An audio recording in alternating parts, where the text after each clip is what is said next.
Hello. Morning, Ahoya. Goedemorgen. Like Klatwak op Norway. Gewoon Santi. Ja. Like a tiki Kumtaks. Wawa Norway lalak. Ja, naiga alda nanich ich you know, TV nanich ikta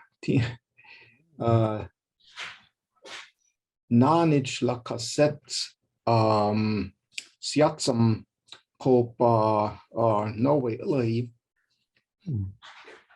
kopa haju Norwegian Norway telegram jaska mamuk dread hush siatsam yakwa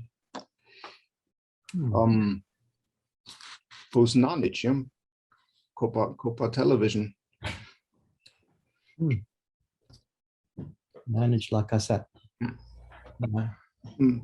Yahoo Ikta Yaka Yahoo.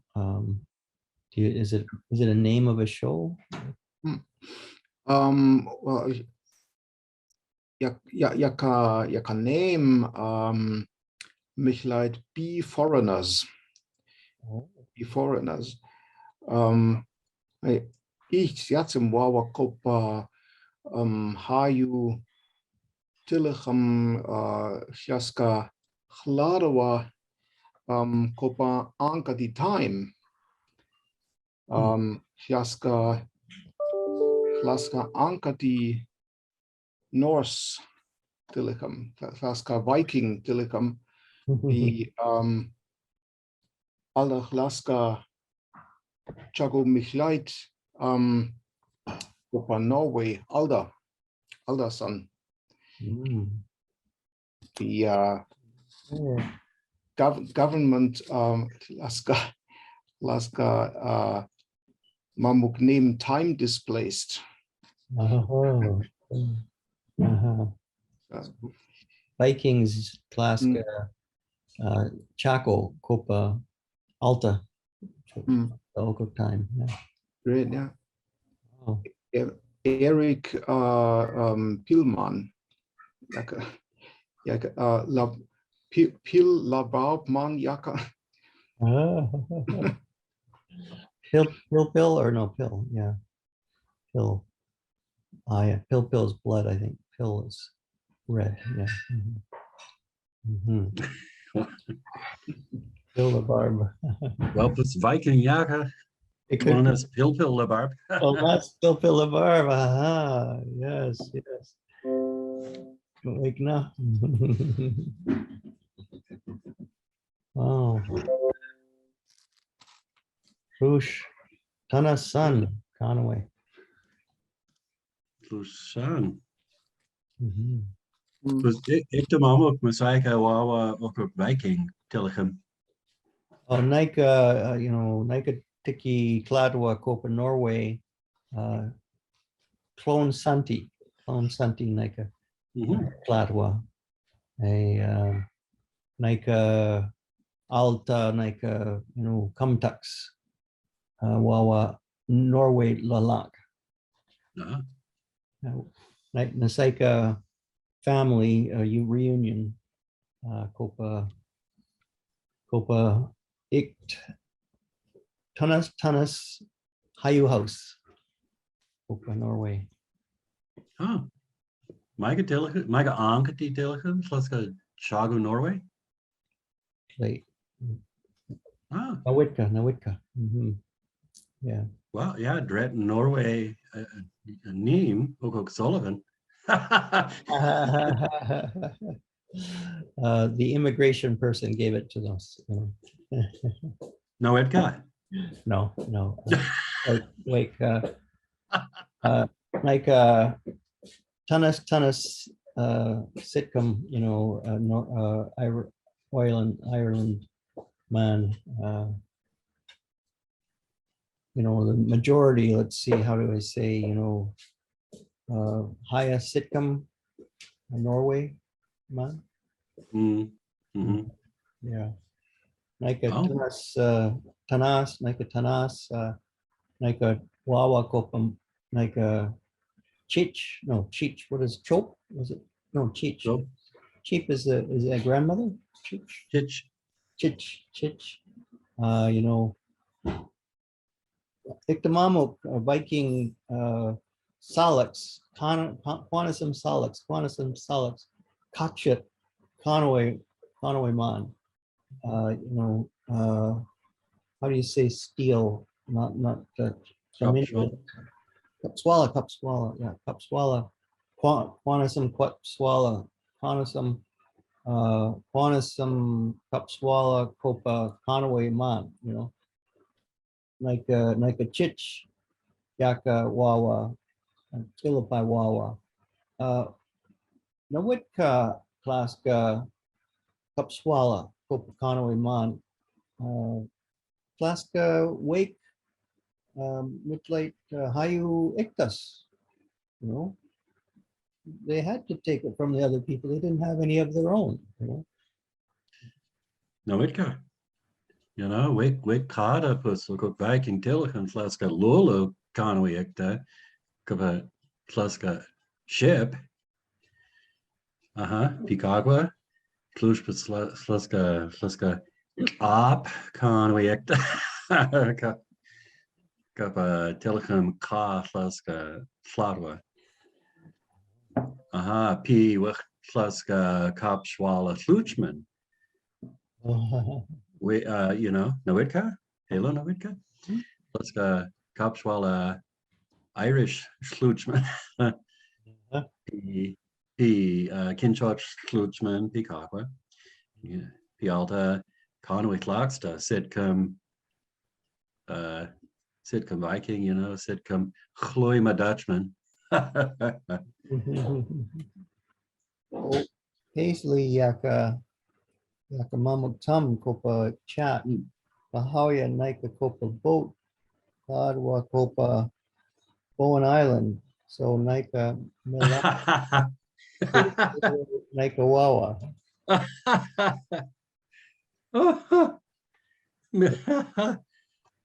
Okay, Milalam. What is Malalam? Sorry, what? Malalam? Make confession.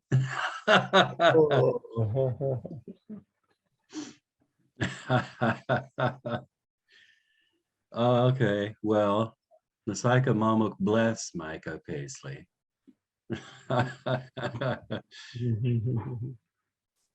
Malalam as sorry.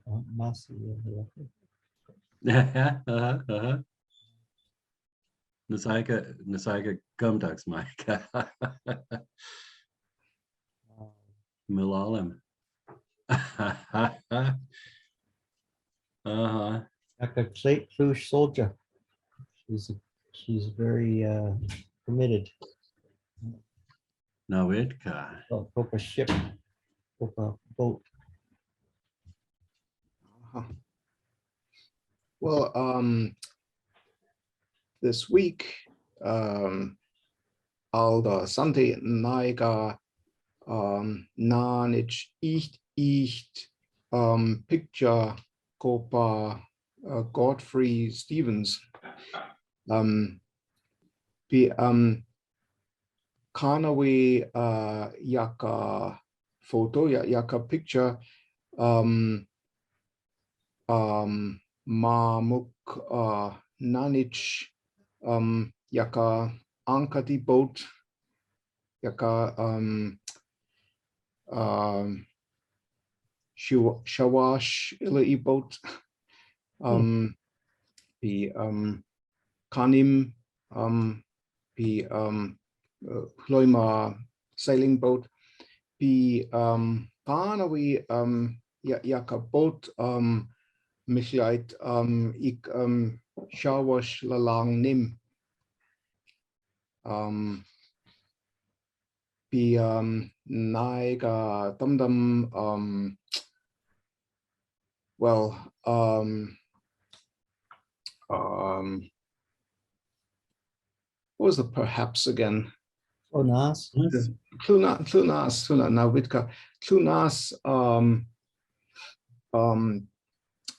Yaka name Chinook Clunas Salish Clunas Huloima Pi Kanawi Shawash Lang. Uh-huh. Godfrey Godfrey Stephen Yaka Midlight Copa Vancouver, Tennessee. He lived on Vancouver Island.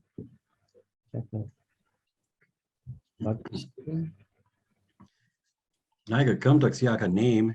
Mm. Naga Nonich Yaka Kupa Facebook. Mm. Halo Naga Kumdux Kaya Yak- Midlight. Yaka artist, Yaka Sculptor. yeah. Mm-hmm. Yaka mamuk how you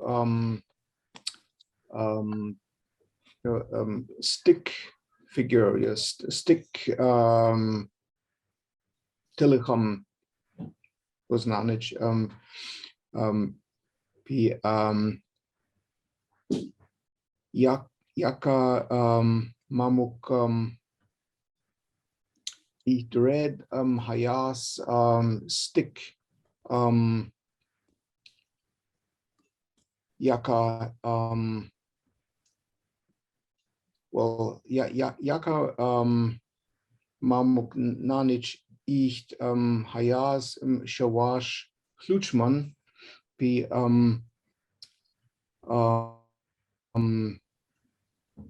Kinchoch Tillicum Klaska mamuk name Yaka stick weeping cedar women. Lang weeping cedar women.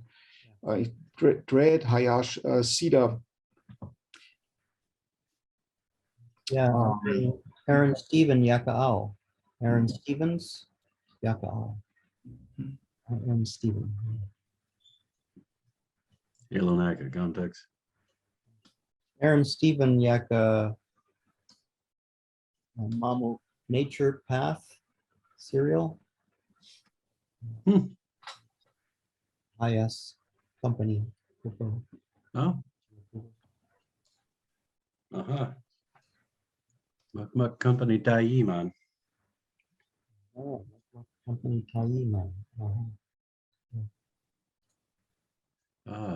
Kupa Kinshot Chili.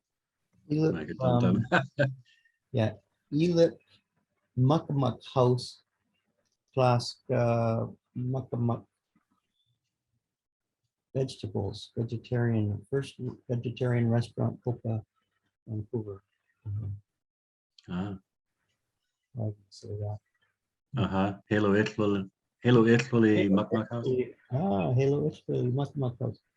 Elip Halo Italy Muckamuck House, Copa, Vancouver. Elip Kagwa. Elip first, before. Uh-huh. Elip Copa Conway, Muckamuck House. Halo Halo Italy Muckamuck House. Oh wow. Huh. P Micah Chial de Megawawa name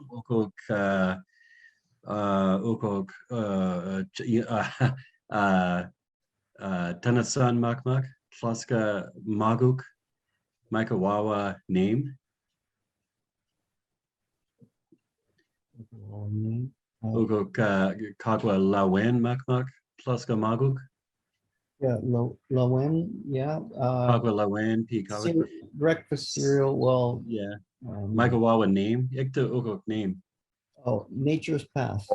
Nature's Path. Okay. Brand names are funny. You know, I've been doing research. What a surprise. But this week I was looking at various Canadian Indigenous languages. And I don't have the book right here, but anyway, so I'm looking at this dictionary of a language from the Northwest Territories, and they have this native word, and the definition is very helpful. It's Eno.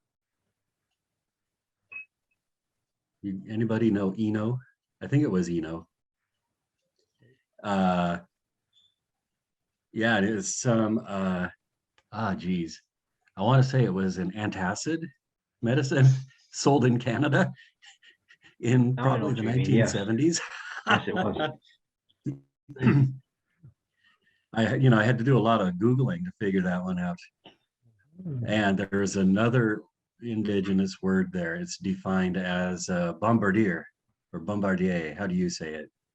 Bombardier. Bombardier. Bombardier. Do you know what it is? Skidoo. You say canoe? A skidoo. Snow There you, machine. yeah. Yeah, Snow it's like a machine. big snow machine. It looks like several people could sit in it. Yeah. It's got caterpillar or track. What do you call them? Yeah, caterpillar tracks, I call them, like on a tank. Mhm. And it has skis up front. No, it, And so, yeah, I had to look that up as well. It's a brand name, right? It's from a company.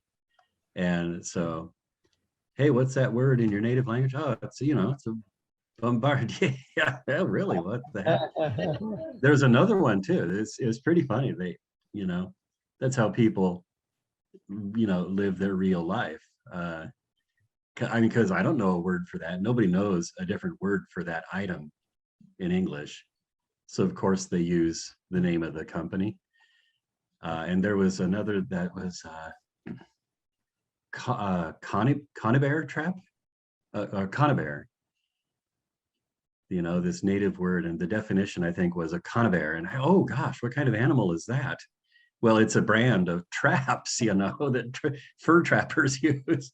It's funny what you learn, when you're doing research and find out, stuff about people's way of talking English. Northwest Territories English. You use a bunch of these names from companies that I'm never going to run into in Spokane.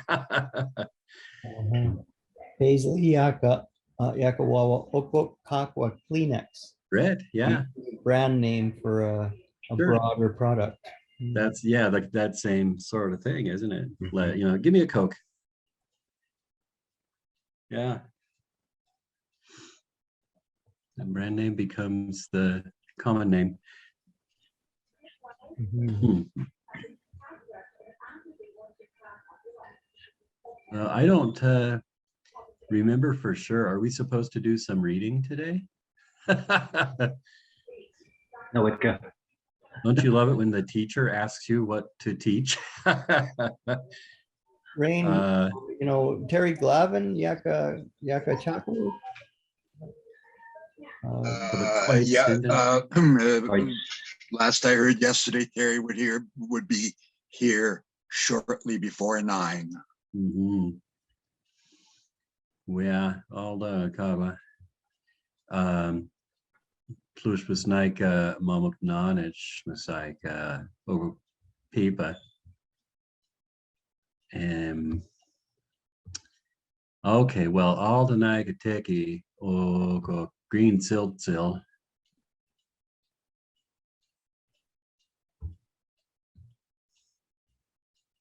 Okay, Okok, like Ah, a okay. push. Does that mean push? Push. Oh, maybe in Grand Ronde or something. Nasaikawawa push. Yeah. No, I think St. Ange even said that. Push. Push. Oh yeah, clutch. I think something like clutch. Quash. Push. Quash. Knock knock or quash tight. There's also When quash. I think when Absalom was riding through the forest, and he got his hair caught they call them kot in the hair, so I don't know what, it has a multiple meaning, I guess. Yeah, that's only a Southern word. It's there are 2 or 3 words that sound really similar to each other. And they're all, you know, kind of uncommon from our standpoint. So I'm not very up on those words right there. Okay, Messiah Nanich. Alta. Iktanasaka Anonich. Hayunanich. What we've been reading. Awikta. Let's see here. This fella got these little stones like marble. Take it in the mouth. Conway Iktaslaska Gumdux Gopa Yaka Papa Yaka Teach Yaka.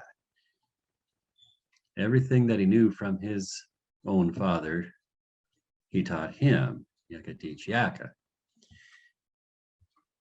And there's some, okay, sorry, there's some stuff crossed out there. This entire sentence is just the 3 words here. Hayu ekta mitlight. Hayu ekta mitlight. There was a lot of stuff, a lot of things that presumably that the person was being taught.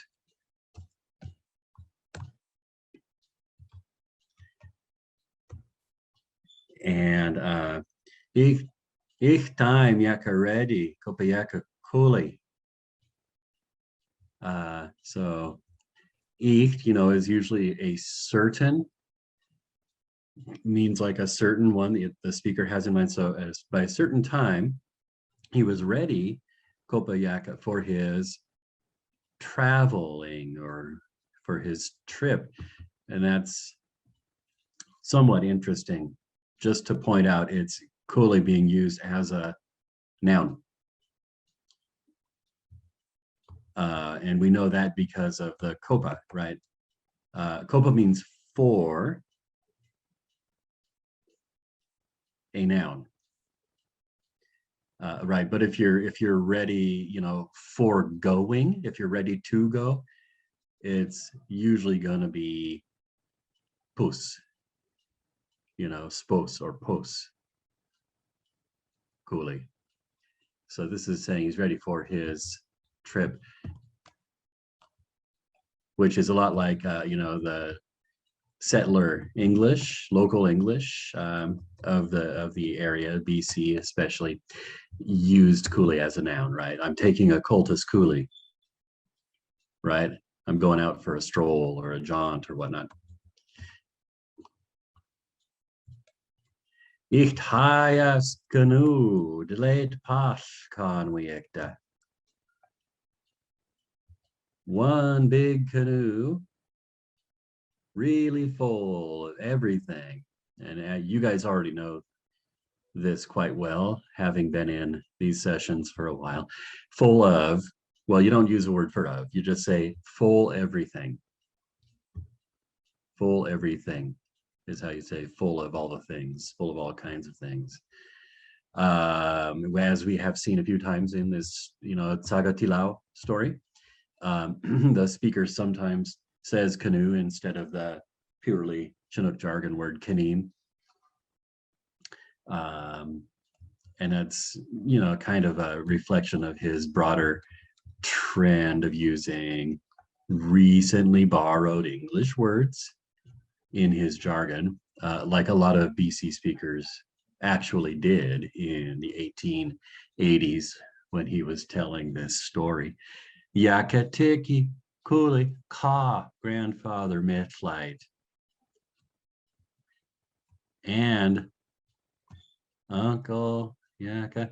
This kind of looks like Franz Boas, the person writing this down from the speaker, perhaps having trouble keeping up.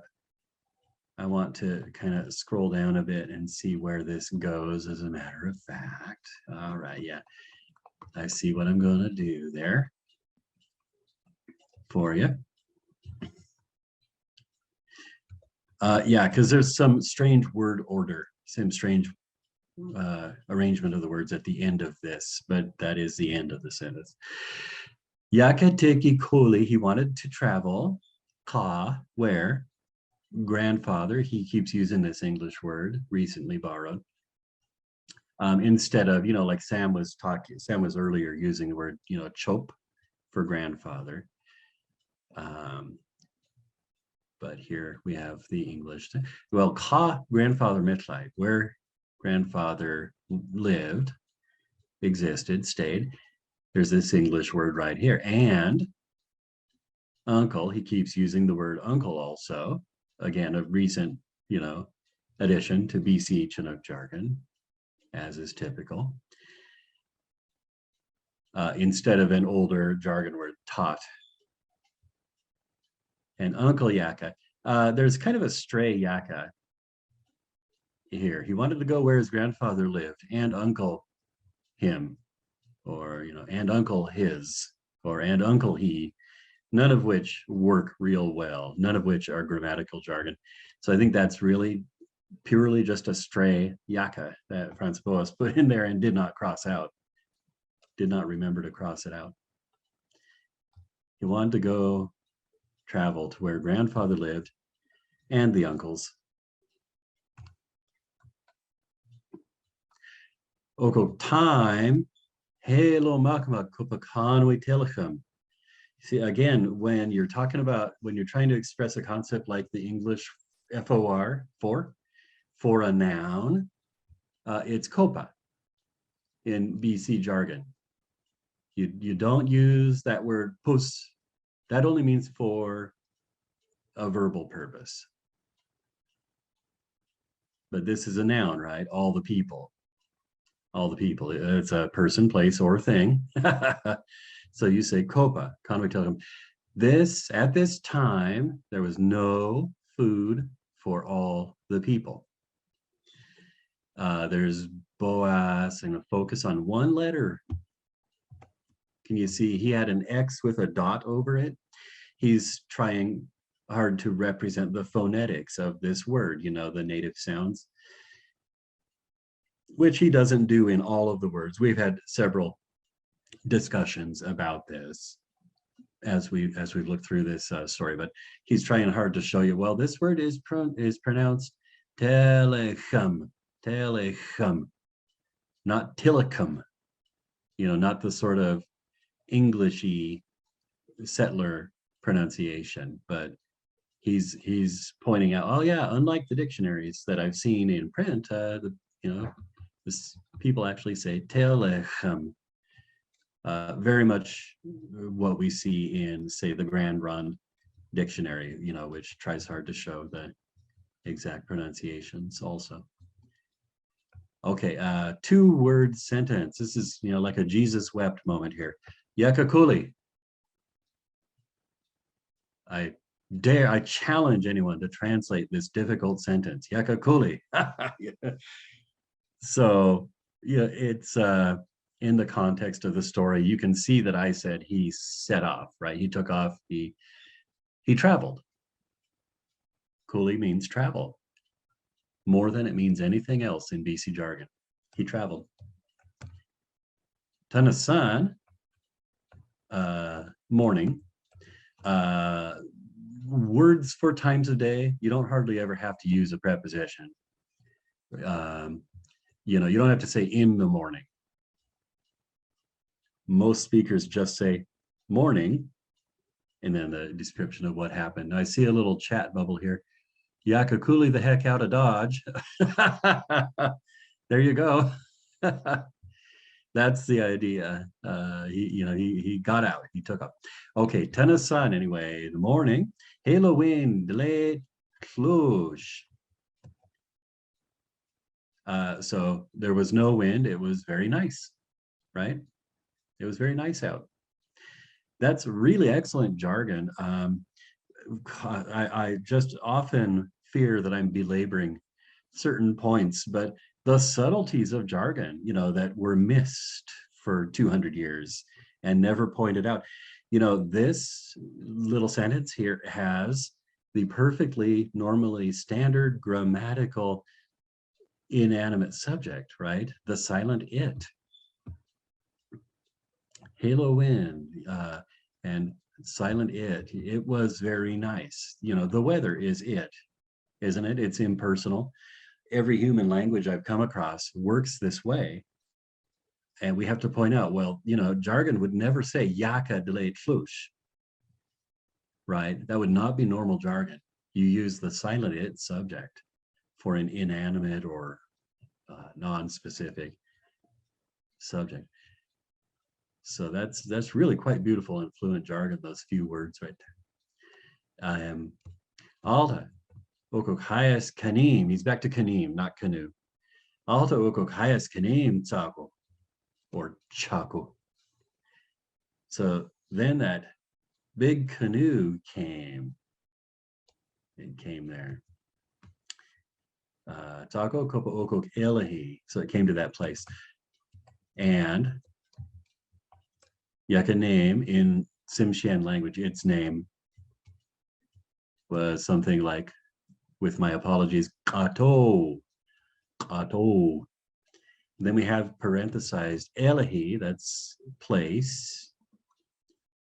Don't know why it's parenthesized yet. I haven't refreshed my memory what Boas was thinking here.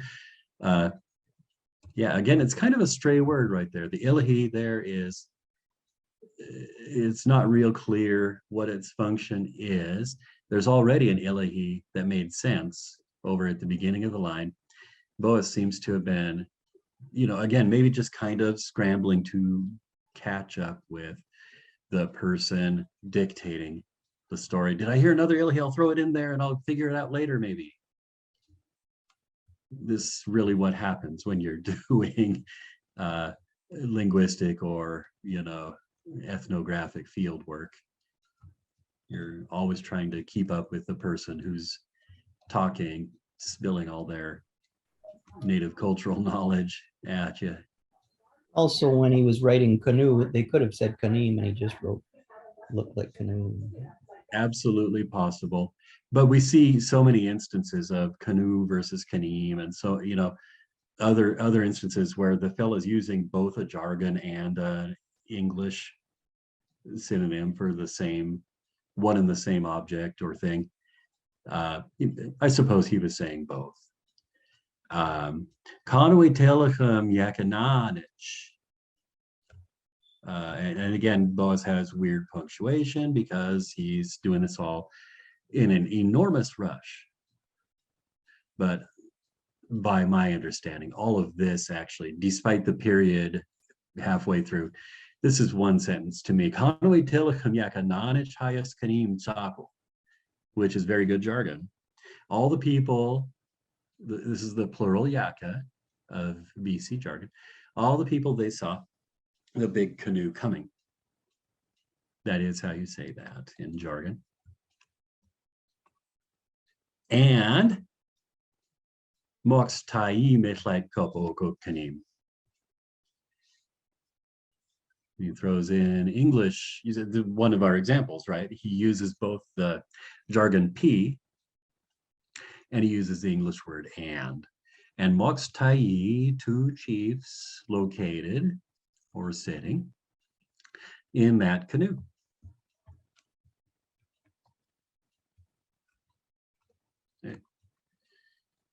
Okay, this is kind of neat, relatively specialized jargon word here.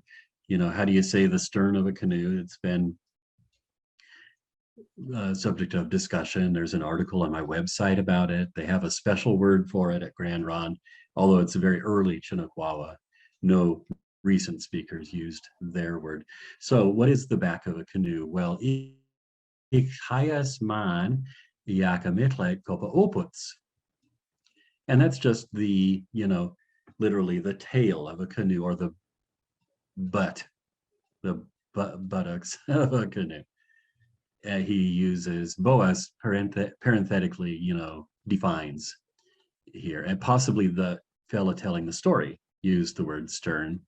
I wonder, I mean, that is a fairly specialized word in English, And this man's English, as we can, get a picture of it from these field notes, he spoke more, it's just a sort of pidgin English, a very basic English.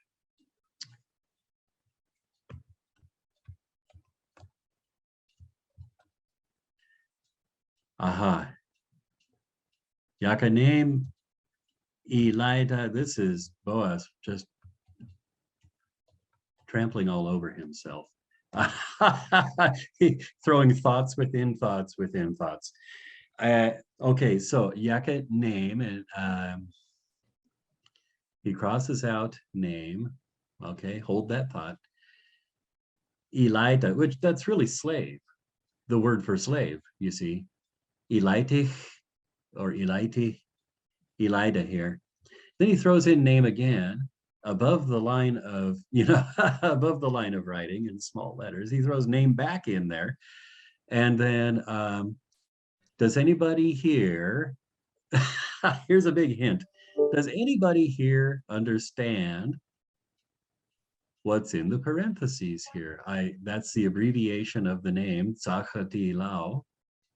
You see, I unmuted myself because I saw this coming up. Well, he started writing in the parentheses again. And then this is German. Your Sklave is Tsagatilao.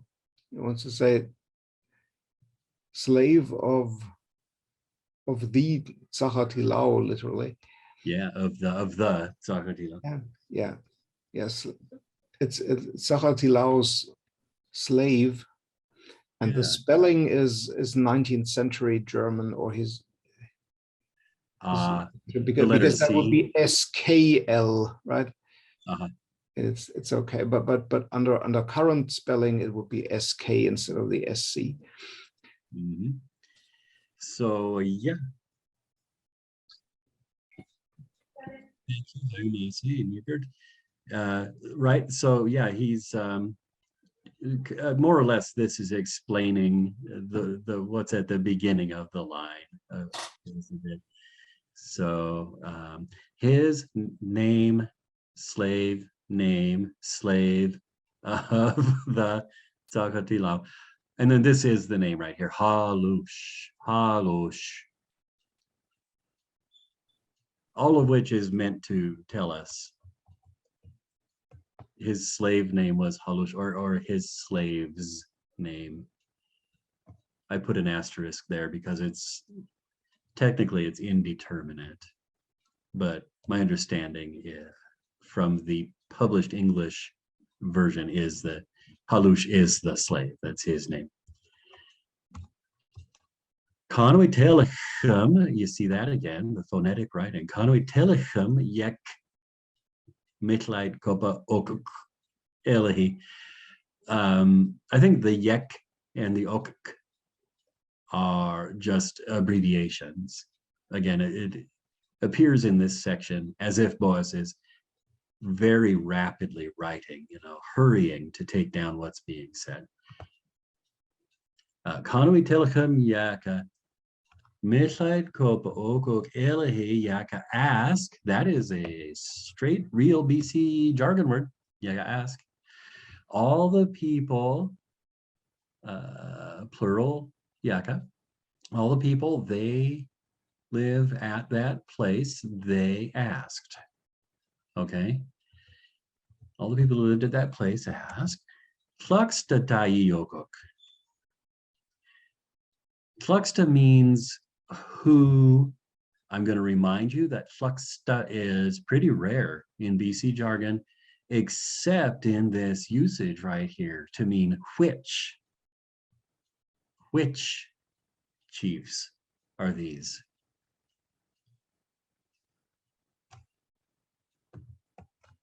Ich die Leide answer.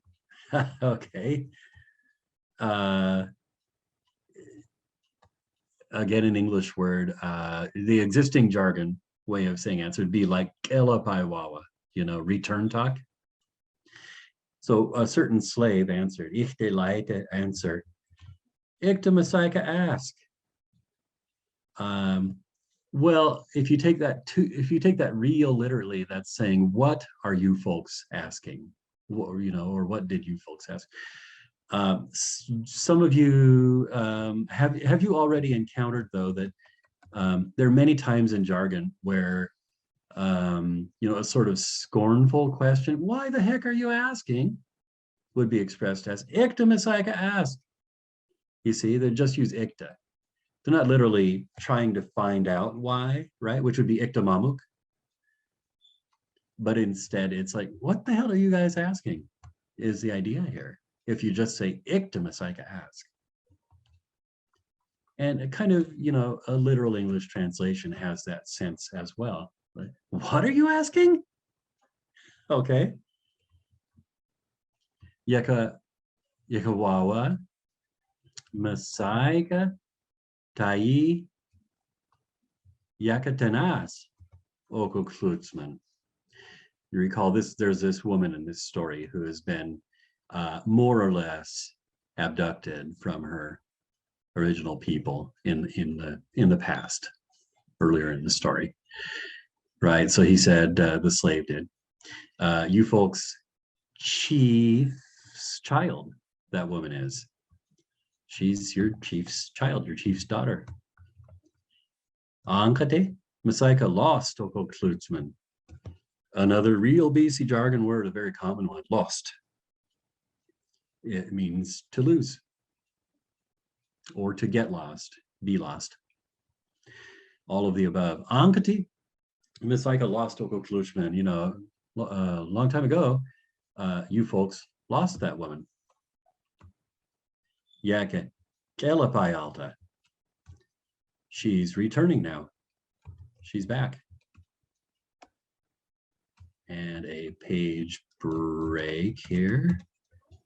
Dave, I'm finding lost also on the Joe Peter tape a lot. That's a very common word for them to use. That's really nice to have that pointed out. Thank you. We mostly, at first knew it from BC, where it's everywhere. It's in people's letters. It's in Kamloops Wawa. It's in this story from the coast. And makes sense to me that it would be a widespread word, very common. I'll mention one thing that surprised me also. Joe Peter has used alakti once. I heard it once now. So alakti, which is a Grand Ron word, I think. Mm-hmm. Yeah, he has more of a Fort Vancouver area kind of dialect, group, which you could describe Grand Ron that way also. So more of these Chinookan words, alakti being a word for maybe, and I really think so. You know what I'm saying? Versus tones, which is maybe, and I'm not sure. Let's see. Oh yeah, Yake Kelapai Alta Kanamox Yakatanas. So she's back now with her child, Kanamox Yakatanas. Hayutelechem, and some crossed out words here. Hayutelechem Tluska Tlush Tumtum. Hayutelechem Tluska Tlush Tumtum. So lots of people, many people, they were good-hearted, which is happy. Here we do have Tluska, again, uncommon in BC, but still a viable word. They don't just say the plural yaka. They do also have Tluska to mean they. So a lot of people were happy, and sitcom, how you cry. Okay, sitcom meaning half of them, right? Some of them or half of them. How you cry, were crying. Standard Chinook jargon grammar. How you cry is crying. People, there's a new jargon word for you. People Yakawawa, Tsako. Chaku. The people, they said, come, Micah uncle, Yaka ready, Kopa, Yaka house, Micah midlight. it's kind of arbitrary where you divide up the sentences there, but you get the concept. So Micah, uncle, here's another indeterminacy. How many uncles? Because jargon doesn't, doesn't really specify things like this. Micah, uncle, and this can be singular or plural, yaka, he or they, ready at his or their house. You stay, you could say that Micah Mitleid is a separate small sentence. You'll stay there. Makes no difference how you divide it up in jargon, same meaning. Tsagatilao Copa Micah Alta. So our chief is for you now. Our chief is yours now. Tsagatilao, our chief. Copa Micah Alta. Alta Oko Kanim Slatwa Copa Ilahi. It's, the canoes just arrived. So what would this mean? Alta Oko Kanim Slatwa Copa Ilahi. They have been, I'm picturing this. It seems pretty clear to me from whatever understanding I've been able to learn over the years. You do a greeting from the shore to people in canoes as they arrive. You're singing and so forth, and you invite them ashore. This is tradition, as far as I understand it, not being coast native. But then now the canoes come to shore, you see.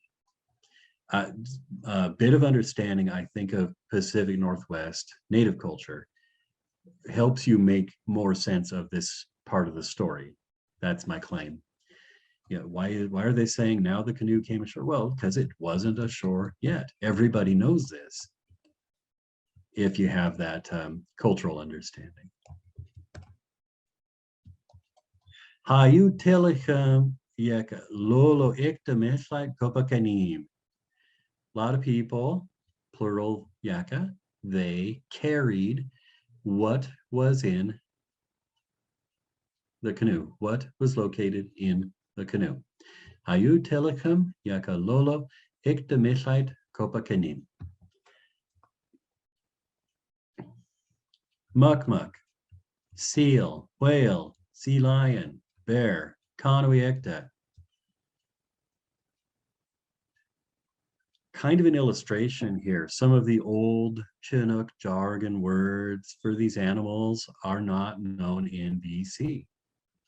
The ever repeating lesson, okay? If you're using dictionaries that were published by the time of this 1886 story, those are, of course, they're all based on Southern speech. The jargon hadn't yet been documented in BC. Well, the language is different in BC for a couple of very good reasons.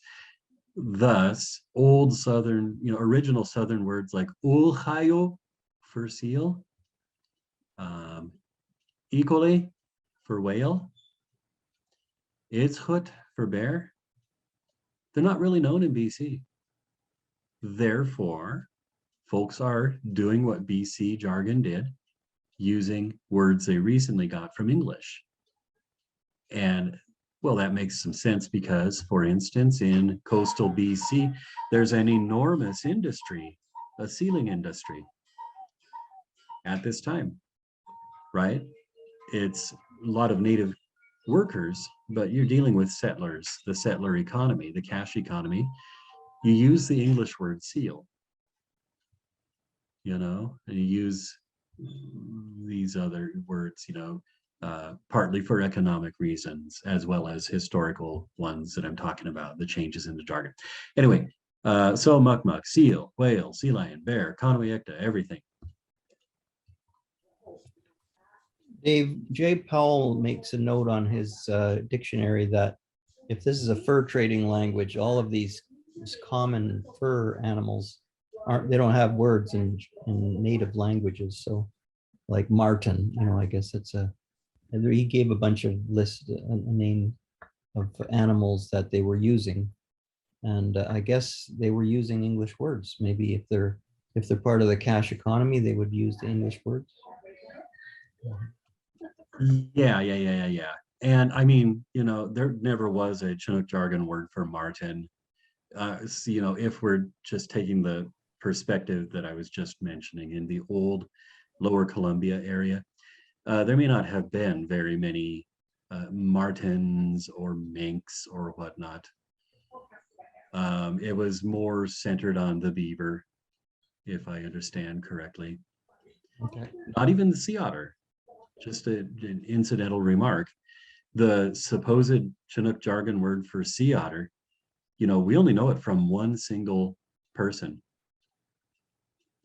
What's his name? Was it Ross? One of these early Astorian fur traders, I believe. That Ilaka or Ilake word. Because Chinook jargon is not a coastal language at that time. Chinook jargon is originally a Columbia River language tied in with the overland fur trade. Well, there's a lot more beavers inland than anything else. And sea otters are a marginal product for the Fort Vancouver-based trade. The sea otter is part of the previous era, the Nootka jargon era, if you will. Anyhow, yeah. Yeah.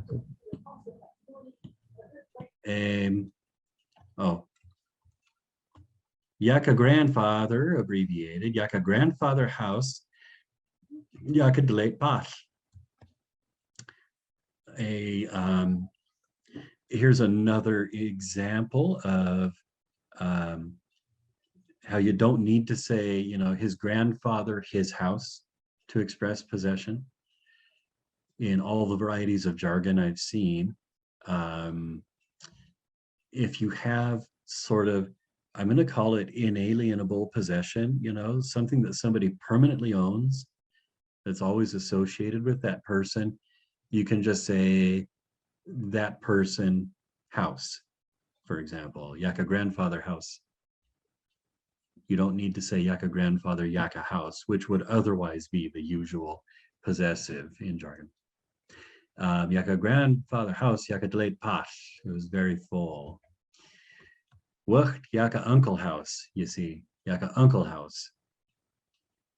So that's, again, I don't know if it's really one or plural uncles.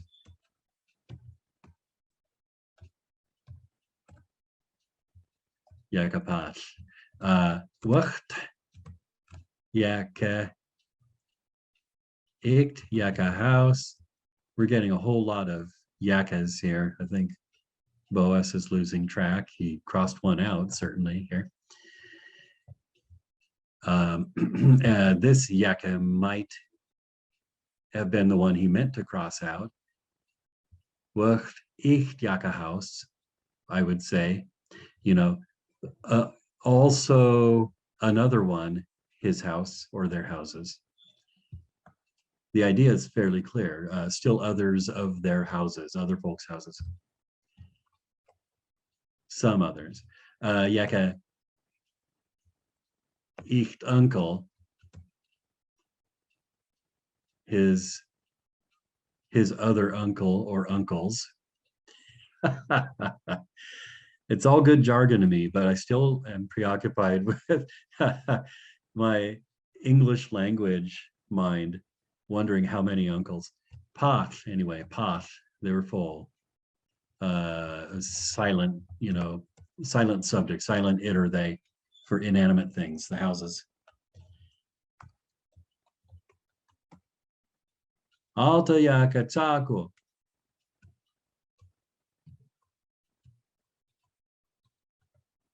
Let's see here. Alta Yaka Tsako Yaka Halo Okukanim. Again, I think we have an extra Yaka here. Can you see my cursor moving around? I think it's something like all, and then it Tsako Halo. Alta Yaka Tsagatilao.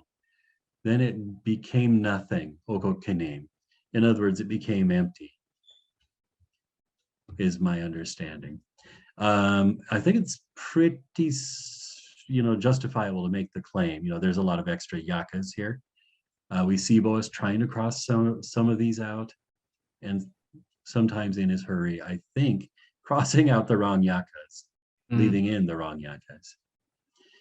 I know. David, I was just going to say in this sentence, I would have gone straight for a he meaning with the Yakatsako. He came, he did something, but this must be a case where they're treating the canoe like a living being. If the yaka is valid, sure, yeah, we expect the yakas to be a living thing. I agree with you. But again, there's so many extra yakas, my goodness. The sentence works even better for me if you leave out both of these yakas.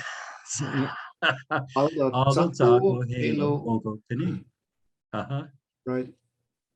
And at any rate, I'm pretty darn sure it's not just a verb tsako, right? It's nobody, it's not talking about anybody coming here, right? This is the kind of helping verb, right? It's pretty clear that people are unloading the canoes, filling up the houses, we've been told. And so we're talking about Tsagatilao. Tsagatilao, become nothing, or in this case, become empty. And we're very close to the end of this hour, but maybe just another line or two.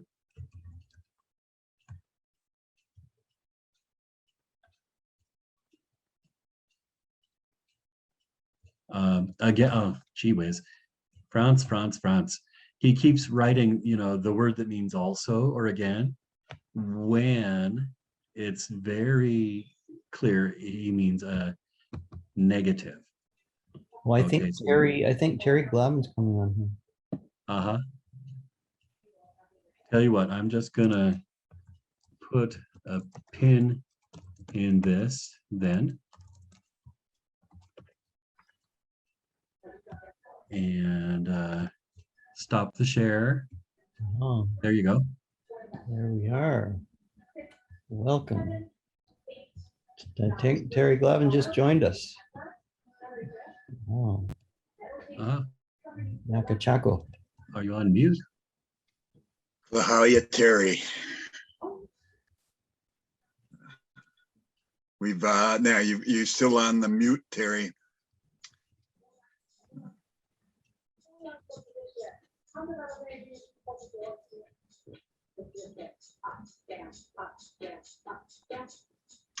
Bottom left-hand corner, perhaps on your screen.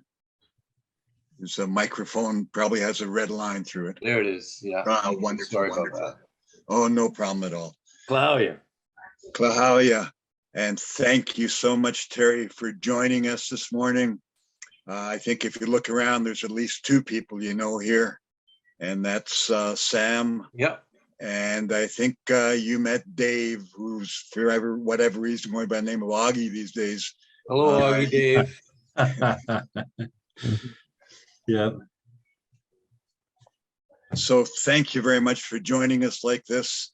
I guess as I said to you in our email, we're kind of interested in whatever stories you picked up after you finished the book. Oh Lord, I got to look at the title.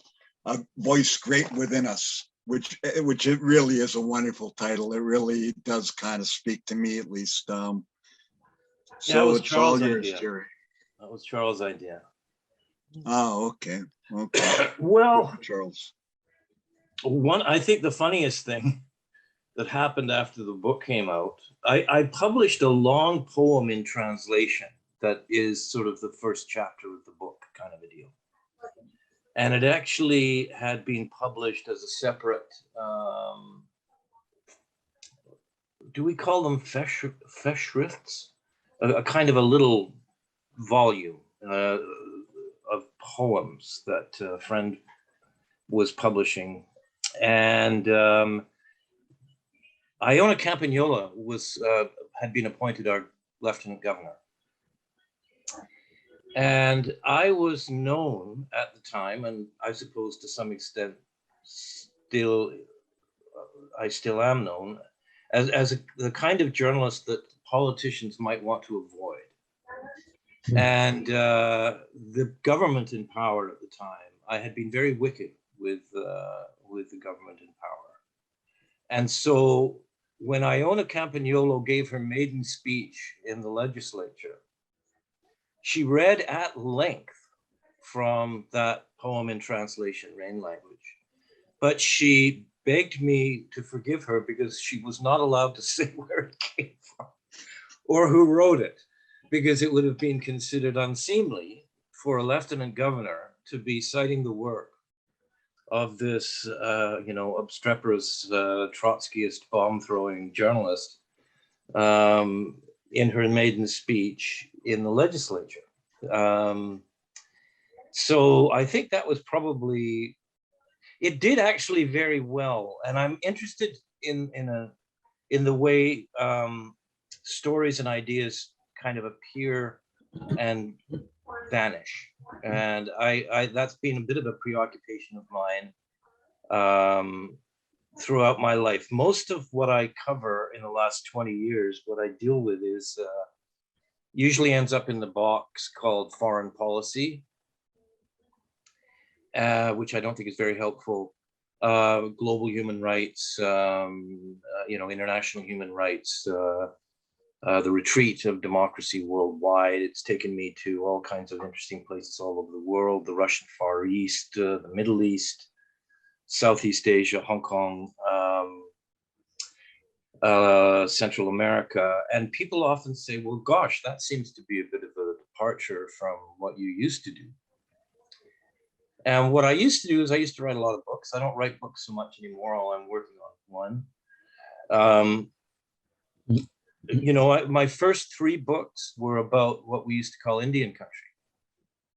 The first was about, it's called The Death Feast of Din Muhammad.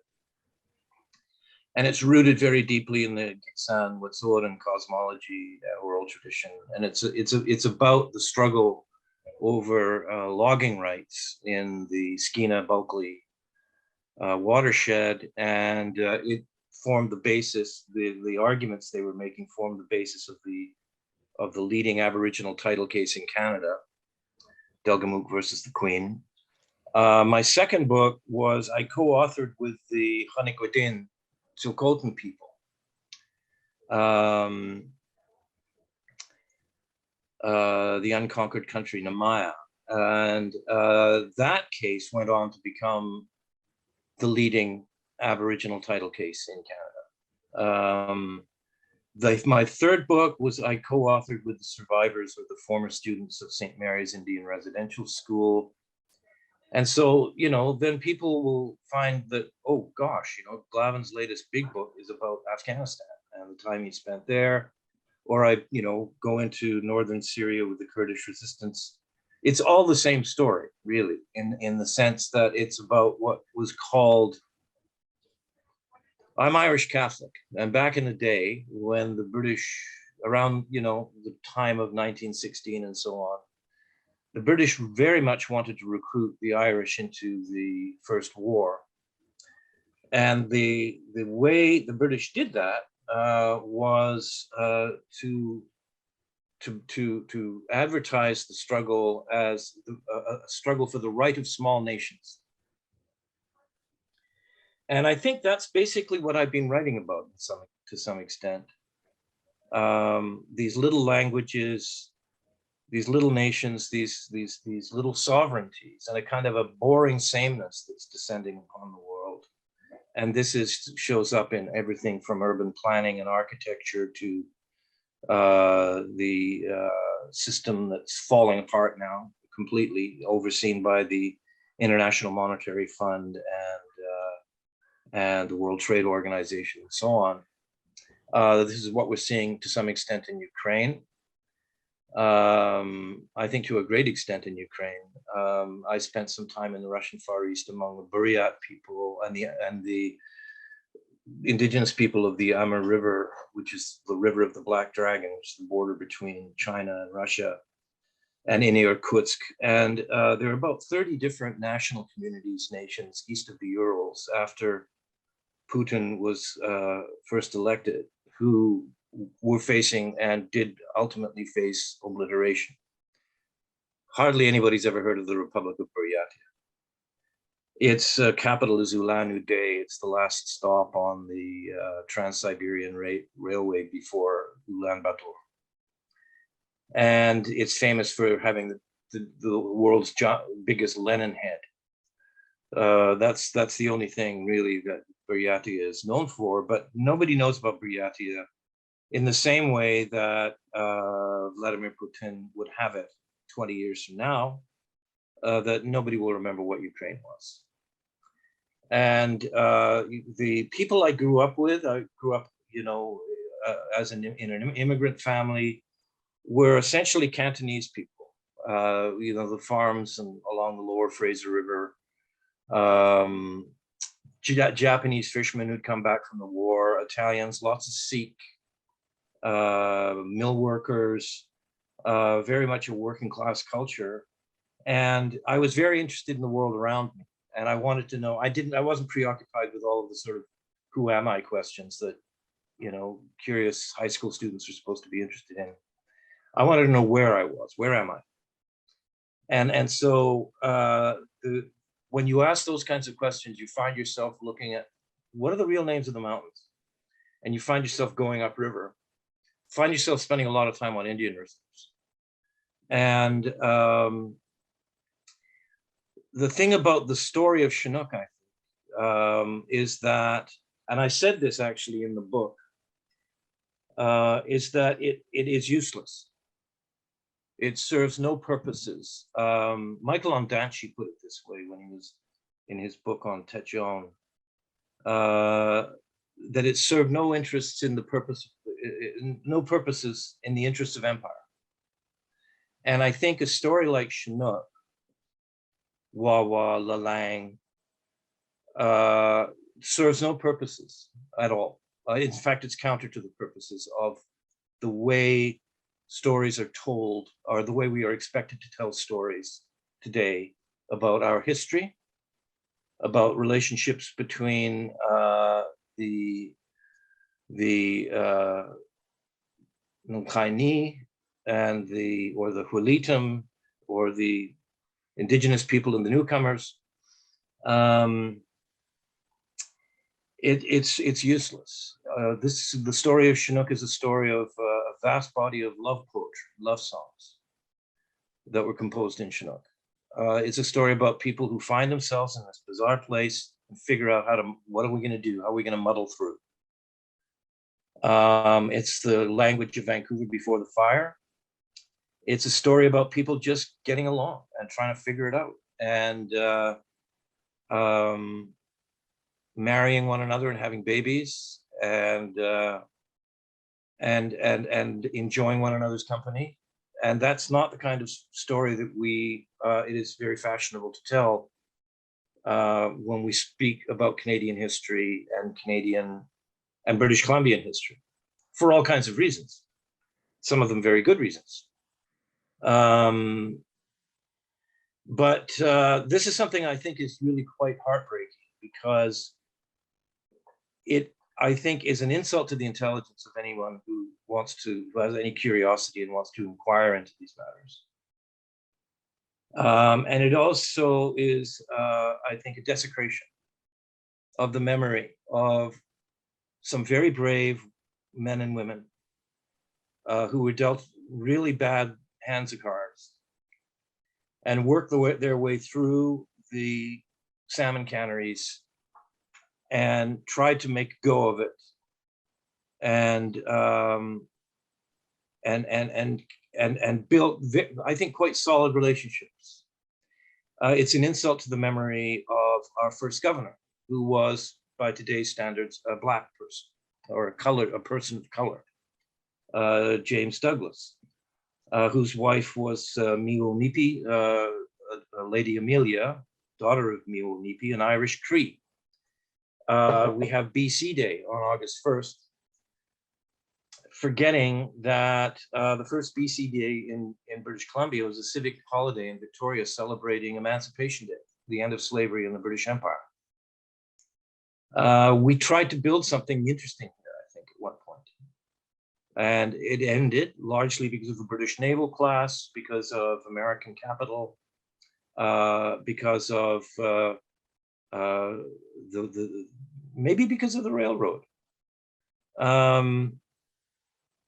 But we were muddling through, I think. And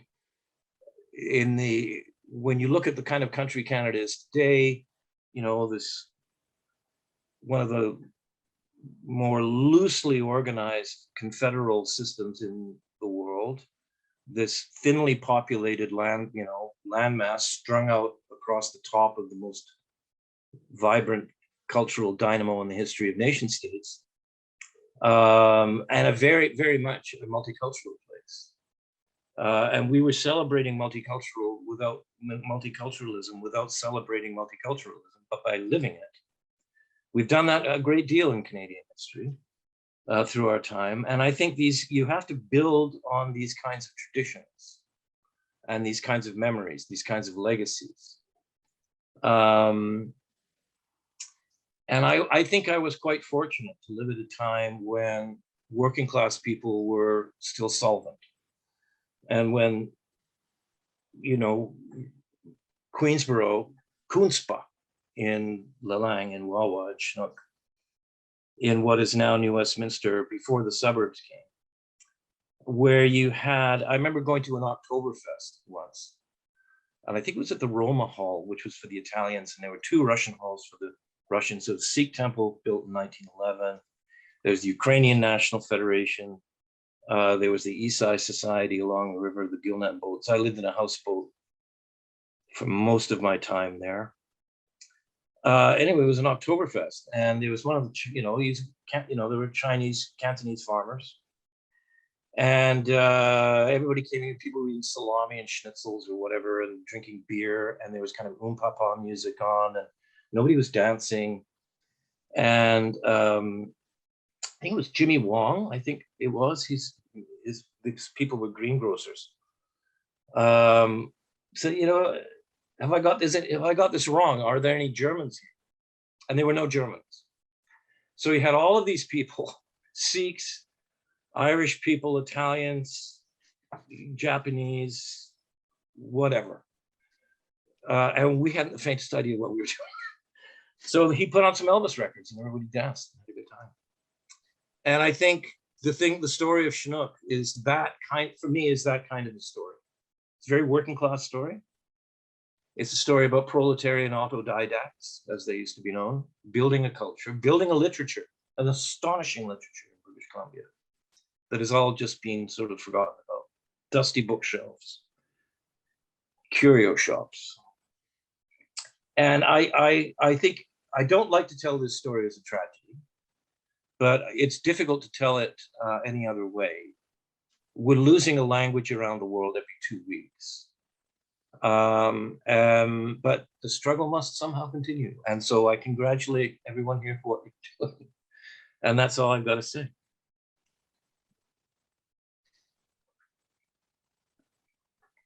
Wow, that's very beautiful. Thank you so much. Did you say I wasn't asking who I was asking where I was? Yeah, where am I? That is so profound. Thanks. You know what's interesting about British Columbia, by the way? I think this might be a British Columbian thing. Because when people talk about the mysterious East, it's actually not very mysterious, and it's actually the West of us. When we talk about Western civilization, well, something that happens to the east of us. Our history is as much a North-South history as an East-West history. And the interesting thing about Chinook is the way that shows up, the way words associated with law, ships, it all comes from the ocean. It was words related to, farming implements or faith. Catholicism comes from the French and indigenous derivatives. And it's, you know, I'm not one of these Cascadia people, believe me. But I have to say that one of my favorite places in the world, and I go there as often as I possibly can, is southwest Washington State, around Ilwaco. Because there's a landscape there that is the landscape I know, that remains.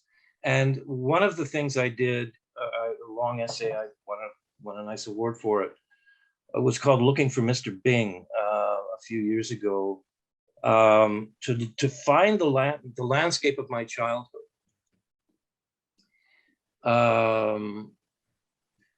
Our landlord was a guy in our first house, was a guy named Mr. Bing. And we loved this guy. I mean, we were hillbillies. We didn't know. We were from Culchies, from Cork and Clare in Ireland, although I was born in England, and that's a long and complicated story. Came to Canada. My dad, you know, dad was a working night shift janitor in a bakery. Couldn't even figure out how the bus system worked, really. I mean, we didn't know. This is a new world. Mr. Bing helped us figure out the new world. We lived in a shack. It was the house that used to be right behind, as it always was in the Lower Mainland, or on top of. The greengrocer would live behind or on top of the shop. And the greengrocery was kind of the corner store where all the kids from school would come and buy chocolate bars and what have you. And he did well for himself, and he had a bit of a kind of a wholesale business in Chinatown, Vancouver. And he drove a big black Studebaker, and he had a lovely long greatcoat and a Homburg hat. He used to remind me of pictures of Winston Churchill. And he was beloved of my family, and he took very good care of us. He'd noticed that, because the house was built on grade, and he'd say, okay, you don't have to pay the rent this month. You know, I'm sorry, I saw some rats outside. Sorry about that. So yeah, don't worry about that. Loved the guy. And we always wanted to look him up and say thanks, you know, because we moved out and we got better houses and so on. We always wanted to find, you know, well, where's Mr. Bing? I wonder how he's doing. And we never did. And so the conceit of this story that I wrote was to go and try to find him or find his family. So it's called Looking for Mr. Bing. And so I went to the to Guangdong and Guangzhou. Interestingly, until about the 1980s, about 90% of all of the so-called Chinese in Canada was that they're Hakka-speaking people, Cantonese, from the 5 counties at the mouth of the Pearl River Delta. That's where I had to go to find the landscape that I grew up with. You know, those beautifully, perfectly, my God, manicured fields. When I was growing up along the river there, that was Agriculture Canada, which is now, it used to be the Department of Agriculture. That was the most productive farmland in all of Canada. And it's almost all gone. It's pretty well gone. It's pretty well gone. And I think, you know, something beautiful was growing here. So there was a tree that was growing here that was really quite robust and remarkable. And Lalang Wawa was its photosynthesis. These, I think, are, if this country is going to survive in any way, these are the kinds of traditions we're going to have to look to. A way of looking at our history that leaves all of us with a bit of dignity. And I don't know, am I answering your question at all, Sam, or am I just rattling on? Where am I? Yeah, I wanted to know where I was. Where the hell am I? What is this? You know, we grew up in a very insular Irish Catholic community. Knights of Columbus, really important. It was like the Union. And the unions were like the Union. Longshoremen, grain handlers. And we were a bit afraid of the outside world. It was a little odd. I have a very interesting family history that has something to do with it. But, you know, you come from my background and you find yourself walking up Merritt Avenue, Boer War hero, and then down Imperial Street, and along Kingsway, and then Balmoral, and you pass Windsor School, where all the Protestants went, or public school, which is always a little bit scary. And that you ended up in this little ramshackle Catholic church, or Catholic school, St. Francis de Sales. So, you know, it was, that's the thing I think about Wawa that is so interesting. It's something that working class people had, of all shapes and sizes, colors, traditions, backgrounds. It's something that bound the settler peoples with indigenous peoples. And it's really quite beautiful. You know, there's a lot of very moving poetry within Chinook. All of those songs, and so many love songs. I mean, my God. Let me see if I can, there's one, and Charles, by the way, I haven't really talked too much about Charles. I loved him. And he died before the book was finished, and that's why it ended up being sort of a joint venture. But Ilit Naikananich, I have seen Sitka Micah Ilahi, Sitka your country, cultus spos Nika Memalust, never mind if I die, Yapwit Clip, here now. Yeah, I've seen this beautiful country, and I can die here. So yeah, that's the way I think about this stuff. That's my story, and I'm sticking to it. Oh, I'm just still reeling from it was its photosynthesis. That's a pretty profound thought about Chinook. Huh. Thank you for sharing these beautiful thoughts. And yeah, we do have a place that's disappeared that you're speaking about, and it's disappearing with the language. Well, languages come back, you know. Guelga is struggling Irish. Hebrew was dead. I mean, as a language that occurred anywhere except in shul, in synagogue. Now it's the language of a nation state. Beautiful language. But yeah, languages, you know, a lot of the difficulty I think we have in these conversations is that, like, I wrote a book that I spent a lot of time, you know, doing, I get obsessed, and I do these research projects, and I was taken on by the sea. I'm interested in what happens under the surface of the water. And I'm very much interested in salmon. I was very concerned about coho, particularly about 20 years ago.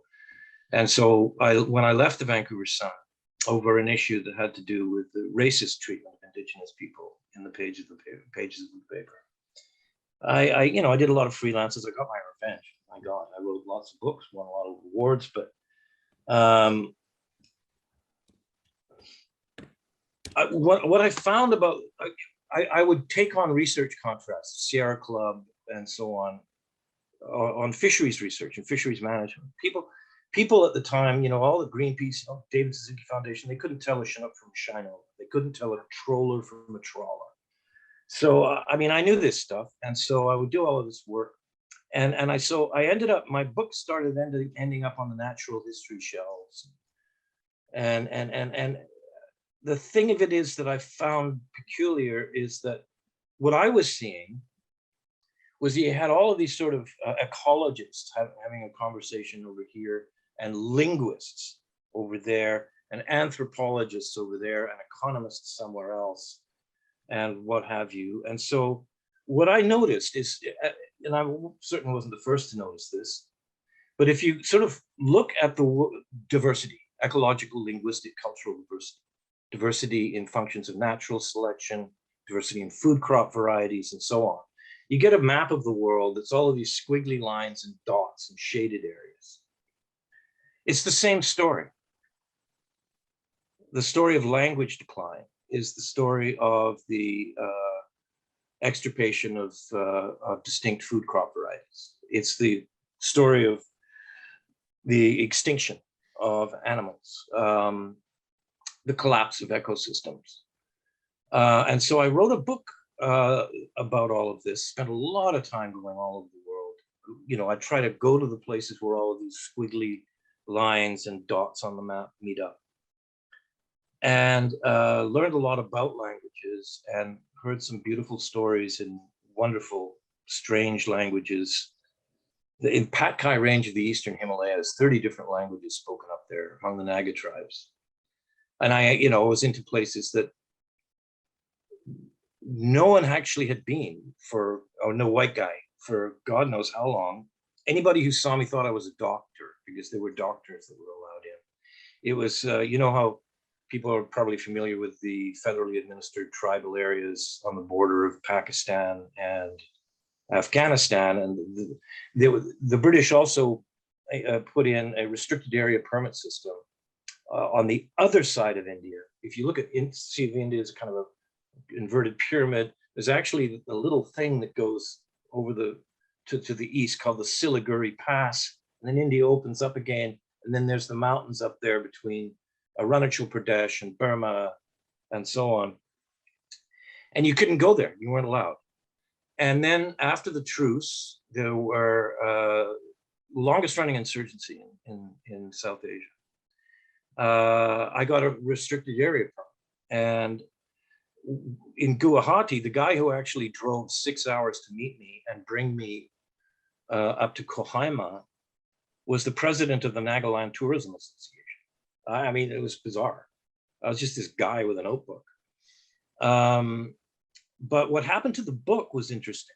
And what happened to the book was that halfway through the writing of it, my publisher phoned and says, "Great news, the David Suzuki Foundation is co-publishing your book." So, is that good news? I don't know. I love David, but it's kind of weird.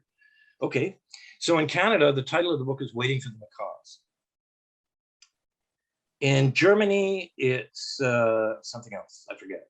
In the United States, another publisher published it under the title The Sixth Extinction, a title which is Elizabeth Colbert later wrote a book called The Sixth Extinction, brilliant book. The Brits got it. In Britain, it's called The Lost and the Left Behind, Stories from the Age of Extinction, because it was about all of these things. It was about language, culture, ecosystems, endangered species, food crop varieties.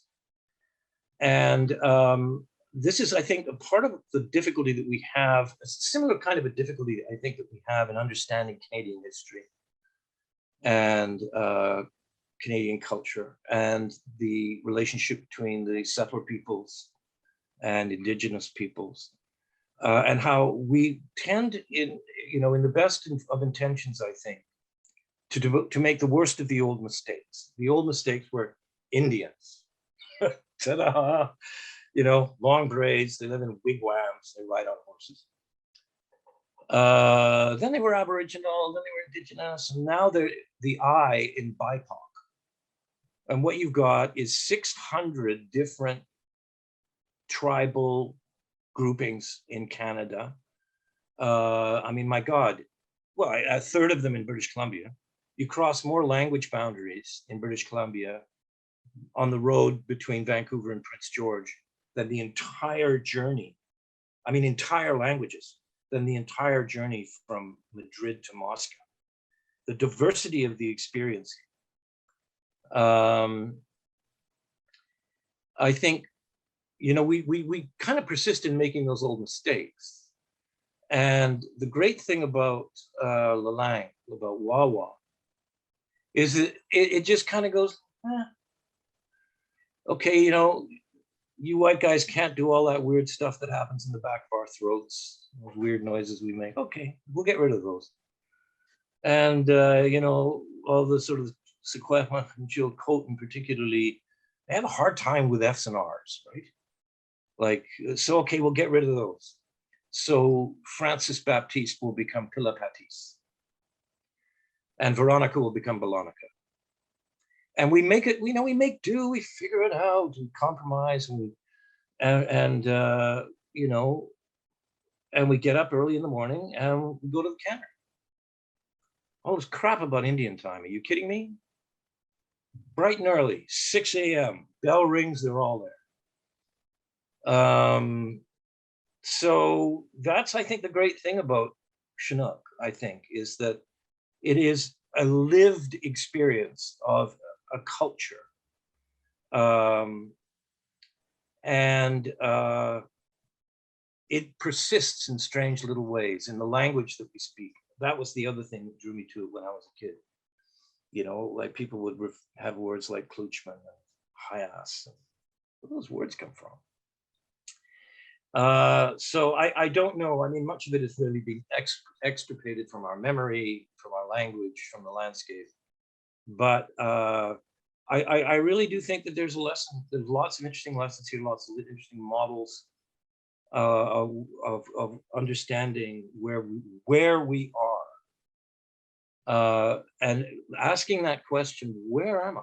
I think, in a national sense, is may prove much more fruitful than the who am I questions, the identity questions. Wow. That's very profound. Thank you, Terry. Thank you very much for that, Terry. Thank you. Terry Paisley Merci. has written on her, she said her Nika Lima Tintin Chacomimlus, her cell phone is dying. Oh, But I just wanted to say thank you so much. You phrased the story of Chinook Wawa so beautifully. Where can we find the poem that you just read? Is that in your- well, you can find it in the book, A Voice Great Within Us. Okay. And I think it's available. I don't even know if it's available at your better bookstore still. Part of the Trans-Montana series, I did 28 of them. I think I might be most proud of this one. Just, yeah, Voice Great Within Us, probably on Amazon. Wonderful. Well, thank you very much for sharing this. You have inspired so many of us, actually. Almost everybody that we talked to has read the book and got intrigued that way. So you have really done a lot to fight back the tide of this loss. I wish I could speak it. When I was growing up, I could speak a little bit of Irish. This is so much easier than Irish. Irish is stupid. I mean, Irish is mental, you know.